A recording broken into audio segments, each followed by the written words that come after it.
जैन साहब, आपकी आस्था अपनी जगह है, लेकिन आप मस्जिद के लिए इस तरह का शब्द का इस्तेमाल मत करिए। मस्जिद इबादत की जगह है और लोग वहाँ इबादत करते हैं। मस्जिद आई नहीं है, अरे मस्जिद आई नहीं है।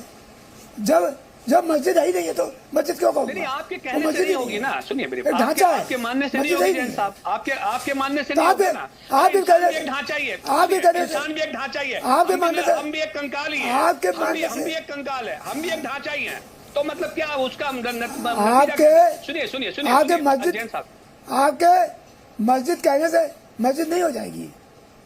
आपके मस्जिद कहने से मस्जिद नहीं हो जाएगी। आपके कहने से भी नहीं हो जाएगी ना।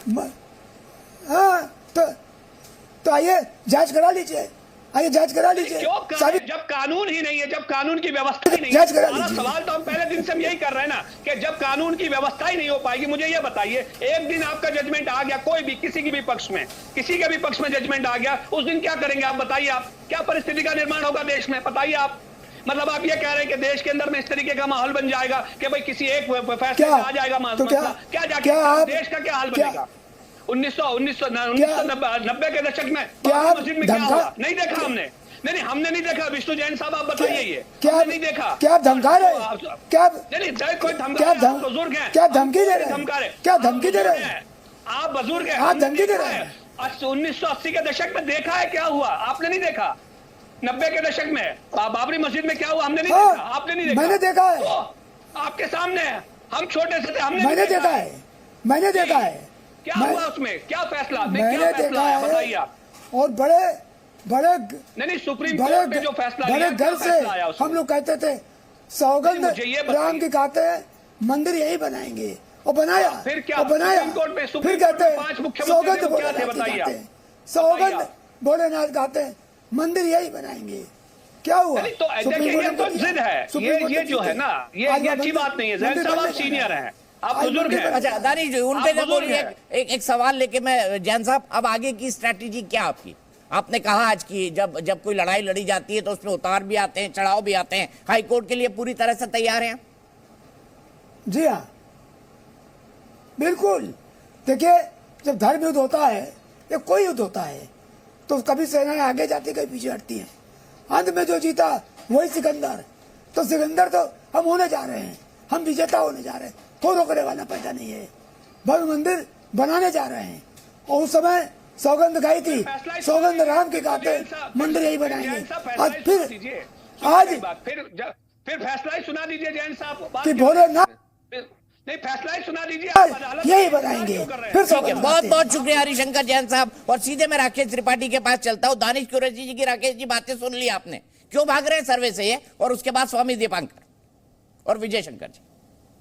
नहीं, मैं दानिश कुरैशी जी की बात सुन रहा था और दानिश कुरैशी जी की इस बात पर अपनी घोर आपत्ति भी व्यक्त कर रहा हूं, जिसमें दानिश कुरैशी एक तरह से कमोबेश धमकाने जैसी भाषा का प्रयोग कर रहे हैं कि 90 के दौर में क्या हुआ था, 80 के दौर में क्या हुआ था। ये धमकाने की भाषा का प्रयोग करना बंद करिए। ये दौर अलग है। इस समय देश अमृत काल की तरफ चल रहा है। यहाँ न्याय होगा, सत्य होगा, जो माननीय न्यायपालिका का फैसला होगा वो अक्षरशः पालन कराने का काम राज्य की सरकार और केंद्र की सरकार दोनों ही संकल्पबद्ध होकर के भारत के संविधान के अनुरूप भारत की न्यायपालिका के फैसले को लागू कराने के लिए संकल्पित है। इसलिए धमकाने की भाषा का प्रयोग मत करिए। जो भी होगा वो विधि की परिधि के दायरे में होगा, विधि सम्मत होगा, न्यायपालिका के फैसले से होगा।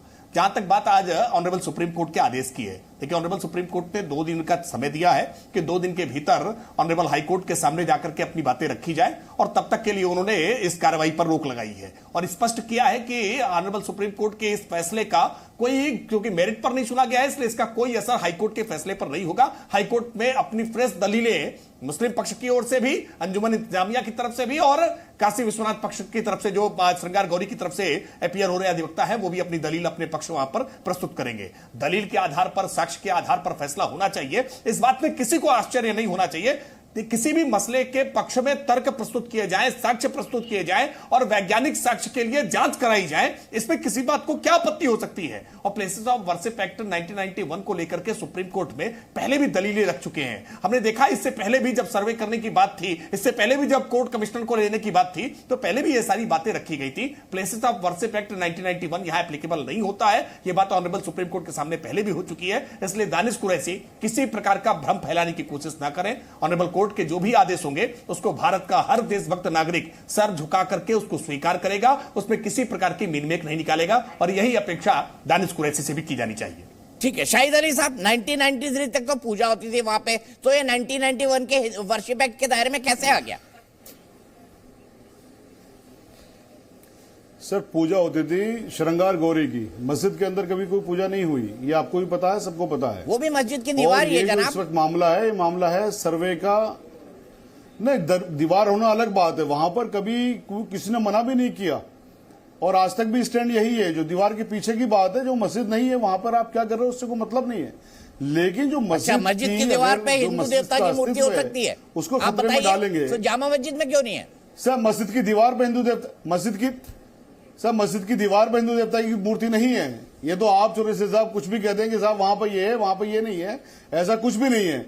लेकिन जो श्रृंगार गौरी की पूजा की बात है वो दीवार के दूसरी तरफ की बात है, जो मस्जिद का प्रांगण नहीं है।